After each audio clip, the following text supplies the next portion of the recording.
रायदूती में दो glutathione supplement आते हैं, एक है 40% कंसंट्रेशन वाला, एक है 85% कंसंट्रेशन वाला।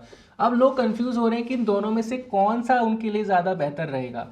तो यहाँ कंफ्यूज होने की बिल्कुल भी कोई ज़रूरत नहीं है। देखिए, आपको समझना पड़ेगा कि दोनों आफ्टर ऑल है तो ग्लूटाथाइन ही, इसलिए दोनों को ही लेने से आपको skin whitening and brightening benefits मिलेंगे, साथ साथ दोनों ही आपके ऑक्सीडेटिव डैमेज को कम करेंगे। तो अब बात कर लेते हैं कि 85% वाले का बेनिफिट क्या है।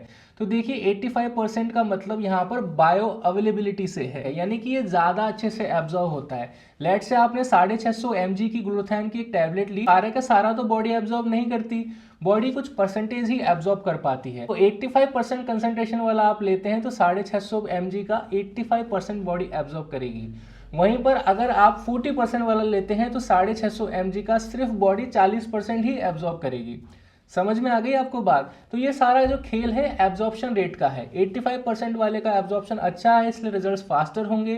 40% वाले का रिजल्ट थोड़ा सा स्लो होगा क्योंकि एब्जॉर्प्शन भी कम है।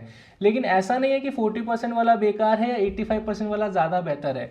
रिजल्ट आपको दोनों के ही देखने को मिलेंगे। ऐसा भी हो सकता है कि 40% वाले के रिजल्ट आपको जल्दी मिल जाए, और कई बार होगा कि 85% वाले के रिजल्ट जल्दी मिले।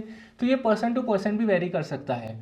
ऑल्सो 40% वाले का एक और बेनिफिट है कि ये 85% वाले से सस्ता भी है, क्योंकि 40% वाले की अगर आप प्राइसिंग की बात करें तो 1400 साढ़े 1400 रुपए के आसपास आती है।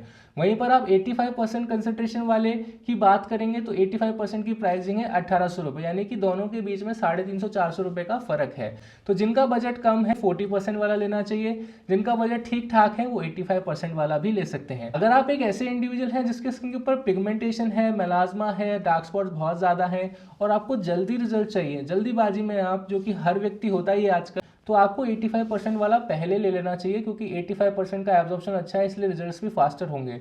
तो आप 2 से 3 महीना 85% वाला लेके अपने पिगमेंटेशन को दूर कर सकते हैं। फिर उसके बाद आप मेंटेनेंस फेज में आ जाते हैं, बिकॉज आपके रिजल्ट्स आ चुके हैं जितने भी आने थे, अब आपको सिर्फ मेंटेन करना है। तो आप 40% वाला ले सकते हैं और इसे आगे लॉन्ग टर्म तक कंटिन्यू कर सकते हैं। अगर आप एक बिगिनर हैं और लाइफ में आपने कभी कोई ग्लूटाथाइन सप्लीमेंट नहीं लिया है, तो मेरी जो सलाह यही रहेगी कि आप 40% वाला पहले ट्राई करें, 2 महीना 40% ले लें ताकि आपकी बॉडी तैयार हो जाए 85% वाला एब्जॉर्ब करने के लिए। फिर आप 2-3 महीना 85% वाला ले सकते हैं। जब आपको आपके डिजायर्ड रिजल्ट्स मिल जाएं तो आप वापस से शिफ्ट कर सकते हैं 40% पे, जिससे कि आपके जो रिजल्ट्स हैं वो लॉन्ग टर्म तक मेंटेन रहेंगे।